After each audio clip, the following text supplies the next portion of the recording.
Hola, hola mis amores y bienvenidos de nuevo a mi canal aquí en Everyday Español. Estoy súper feliz que estés aquí con nuestra comunidad because today I'm going to be tackling another comprehensible input video. You guys have commented how much you love this concept in these videos that I make, so you ask and you shall receive. Today's video, I'm going to be telling you a story using comprehensible input. The story is called Una sorpresa para el cumpleaños de Ana, a surprise for Anna's birthday, where we are going to be focusing on 4 main high-frequency verbs. The verbs that we're going to be focusing on are tener, decir, estar, and ir. In a minute, I will tell you exactly which conjugation that we are going to be focusing on for this unit, or for this comprehensible input story, but those are going to be our 4 high-frequency verbs that we focus on in this comprehensible input story. If this is your first time watching one of my videos about comprehensible input, let me break it down really quick for you what that even means. Comprehensible input is a teaching strategy or a learning strategy for students wanting to learn a second language. It is a way where students are acquiring the language in a more natural way rather than learning grammar first. They are being exposed to language through repetition and in context, meaningful communicative contexts. So, for example, with this story, I'm going to be focusing on those 4 main verbs. The story is going to be so repetitive. You're going to be like, okay, I understand the word. But that is the point, okay? Do I expect you to understand everything that I say in the story? No, because if you understand every single little thing, you are not going to be getting any better. Comprehensible input is where you are using language that is understandable or understood by those that are listening, but it is just challenging enough, one level above, as Stephen Krashen says, of their language learning ability. So they're still being challenged. So that important thing with all of that being said, you will not understand every single word that I say in the video, but you will understand the gist and the majority of what is happening throughout the story, and that is what is important. Before we get going with today's video, make sure you download the AirLearn app so you never miss a Spanish lesson right on your fingertips. Bringing it back together, the 4 verbs that I mentioned at the beginning of this video that we are going to be focusing on throughout this story are tener, decir, ir, y estar. But more importantly, let me give you some meanings of what these words even mean and how you're going to use them in the story. So at this point, if you're here, you're learning, you're listening, and you want to write some stuff down, write these 4 verbs down. We are going to be seeing the verb tiene, coming from the verb tener, all the time, which means he or she has. We are going to see the verb dice, which comes from the verb decir, which means he or she says. We are going to be seeing va, which means he or she goes or is going to, which comes from the verb ir. And we are going to be seeing está, which means is, coming from the verb estar. So really write these down. Tiene, dice, va, y está.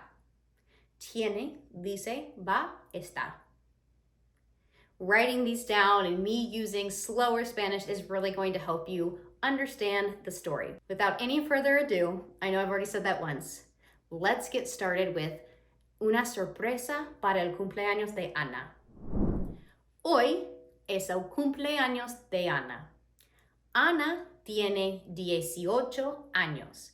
Ana tiene 18 años. Ana está feliz porque a ella le gustan cumpleaños. Pero este año su familia no dice nada. No dice nada. Su mamá no dice feliz cumpleaños, Ana. Su papá no dice nada tampoco. Ana está un poco triste porque nadie dice feliz cumpleaños. Pero la mamá de Ana tiene un plan especial para Ana. Ella dice al papá, vamos a tener una fiesta sorpresa para Ana. una fiesta sorpresa para Ana. Por la tarde, el papá va al supermercado. Él tiene que comprar un regalo. La mamá va a la pastelería. Ella, la mamá, tiene que comprar un pastel. En la tarde, Ana está aburrida. Ella va a su cuarto y escucha música. De repente, su perro, Max, va a la puerta y empieza a ladrar. Ruff, ruff, ruff, ruff, ruff. Ana está confundida. Cuando entra, todos gritan, ¡sorpresa! La mamá dice, ¡feliz cumpleaños, Ana! Su papá dice, ¡feliz cumpleaños, Ana! El papá dice, mira, aquí es tu regalo. Ana está muy feliz. Ana dice, gracias. Este es el mejor cumpleaños. All right, you guys, that's the quick little story. Quick little comprehensible input story. So I hope that you were able to hear those structures, tiene, está, dice, y va, enough times where you were able to start to see how you use them in context. Okay, now let's hop on the AirLearn app for a quick hitter lesson of the day. And what I like about this is it kind of goes along with some of the themes from our comprehensible input story. See if you can pick up some of the vocabulary. All right, it says translate the sentence. El niño necesita unos regalos. The boy needs some gifts, regalos. My wife goes to the mall near the park with my mother. Mi esposa va al centro comercial cerca del parque con mi madre. My passport is old. I need a new passport. Mi pasaporte es viejo. Yo necesito un pasaporte nuevo.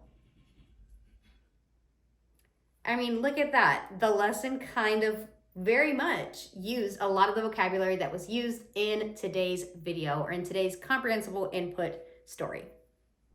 So now, to wrap it up a little bit, to check your comprehension skills, I am going to ask you a couple questions about the story. Don't panic. You guys are going to do just fine. ¿Quién tiene un cumpleaños? ¿Quién tiene un cumpleaños? Ana tiene un cumpleaños. What I just said is the answer. ¿Quién no dice feliz cumpleaños a Ana? ¿Quién no dice feliz cumpleaños a Ana? Su mamá y su papá no dicen feliz cumpleaños a Ana. ¿Cómo está Ana cuando su familia no dice feliz cumpleaños? Ana está triste. ¿Quién va al supermercado? ¿Quién va al supermercado? Su papá va al supermercado. ¿A dónde va su mamá? ¿A dónde va su mamá? Su mamá va a la pastelería. And our last question. ¿La mamá tiene una sorpresa para Ana? ¿Sí o no? ¿La mamá tiene una sorpresa para Ana? ¿Sí or no? Sí, la mamá tiene una sorpresa para Ana. All right, you guys, I hope you learned a little bit more from this comprehensible input video. Obviously, you guys keep wanting more of these videos, so if you want more, let me know in the comments, and like I said, you ask and you shall receive. Thank you guys so much for joining me aquí en Everyday Español and joining nuestra comunidad. Make sure you subscribe, share this video with your friends so they can learn about a new way to learn a second language through comprehensible input. I will catch you guys next time. Adios.